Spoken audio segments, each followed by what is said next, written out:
Agora, as últimas notícias sobre o PIB brasileiro. Ele não manteve o mesmo ritmo do início do ano e desacelerou no terceiro trimestre.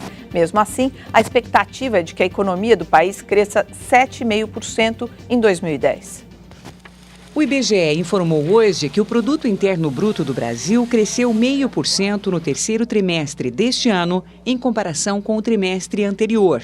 O resultado mostra uma significativa desaceleração da economia do país, depois do forte crescimento no segundo trimestre, que chegou a 1,8%.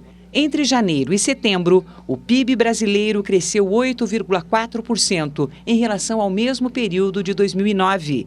E até o momento, a taxa de crescimento anual é de 9,2%.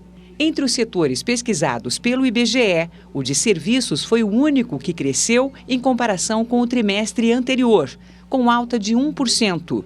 O PIB da agropecuária caiu 1,5% e o do setor industrial, 1,3%. Outro fator importante para o desempenho econômico do país, o consumo das famílias, também foi maior.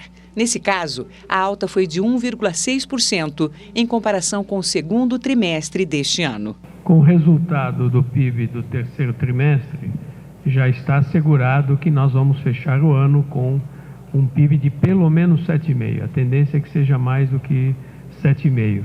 Para o próximo ano, nós vamos ter uma pequena desaceleração da atividade econômica. Devemos ter um crescimento em torno de 5%. Os telefones celulares de São Paulo vão ganhar mais um dígito. Veja esta e outras notícias desta quinta-feira. O vice-presidente José Alencar vence mais uma batalha. Ele se recupera de uma cirurgia feita no dia 27 de novembro. Hoje, Alencar deixou a UTI e foi para o quarto. Há 13 anos ele luta contra o câncer e já foi submetido a mais de 15 cirurgias. Estudantes que tiveram problemas com a prova amarela do Enem vão fazer um novo teste na quarta-feira que vem, dia 15. São pelo menos 2.800 estudantes que serão avisados até amanhã por telefone, e-mail, mensagem SMS, carta ou telegrama. No Rio de Janeiro, a polícia fez operações para buscar fugitivos do Complexo do Alemão. 2 pessoas foram presas e 2 bandidos foram mortos numa operação na Zona Oeste. O bando estava com 3 carros e 5 motos, tudo roubado. Os números disponíveis de telefone celular de São Paulo estão acabando. Para resolver o problema, a Anatel, a Agência Nacional de Telecomunicações, vai colocar um dígito a mais em todos os celulares do estado, que vão passar a ter 9 números. Prestes a receber o título de Patrimônio Nacional, a cidade de São Luís do Paraitinga, a 180 quilômetros de São Paulo, luta pela reconstrução. Destruída por uma enchente no último Réveillon, Paraitinga ainda precisa recuperar 70% dos prédios históricos, alguns com mais de 200 anos. A vida em São Luís do Paraitinga parece voltar ao normal. Mas por mais que tentem, os moradores não conseguem esquecer da enchente que engoliu a cidade. As marcas ainda estão por toda parte. Até a juventude você nota que eles não estão mais os mesmos, aquela alegria que tinha, né? Estão muito sofridos ainda. Até agora, o governo federal gastou 15 milhões de reais e o estadual 100 milhões, que foram investidos em obras de infraestrutura e restauração do patrimônio. Quase um ano depois da enchente, muitos casarões continuam danificados e as reformas não começaram ou por falta de autorização do governo ou falta de dinheiro dos proprietários. Não temos autorização de mexer até agora. E se tiver autorização, tem dinheiro? Aí é difícil, né? Aí nem tinha que fazer um empréstimo, é coisa. A enchente do começo do ano destruiu 97 casas e danificou mais de 100. Em setembro, o governo do estado entregou 100 casas novas. Até o começo do ano termina mais 50. Para quem está no conjunto habitacional, a vida mudou.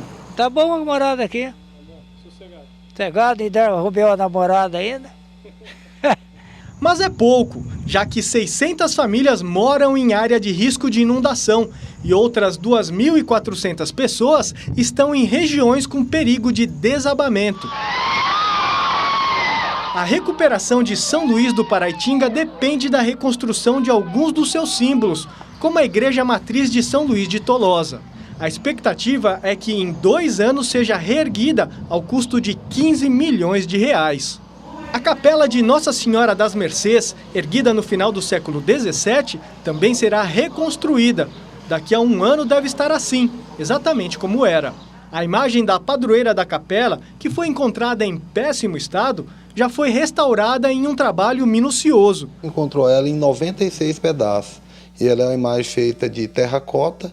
Então a gente juntou esses pedaços no processo do salvamento, da limpeza dos escombros. Amanhã o IPHAN, Instituto do Patrimônio Histórico e Artístico Nacional, deve tombar o conjunto histórico e paisagístico do centro da cidade. Não apenas os cerca de 450 imóveis, mas também ruas, praças e até os morros ao redor. A gente agora quer fazer um grande evento aqui em comemoração a esse tombamento. A gente quer fazer uma grande procissão aí com intervenções culturais aqui da cidade, e uma missa também solene.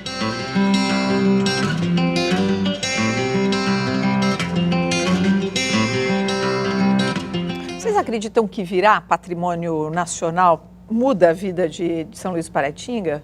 Ou pelo menos no item de acelerar essa reconstrução? Talvez esse reconhecimento tardio, porque precisou acontecer esse desastre para que se contemplasse algo que vinha sendo reivindicado há muito tempo. Talvez esteja ligado, não que isso vá gerar alguma coisa, mas talvez o reconhecimento esteja ligado a uma efetiva vontade de sanar problemas, de resolver problemas.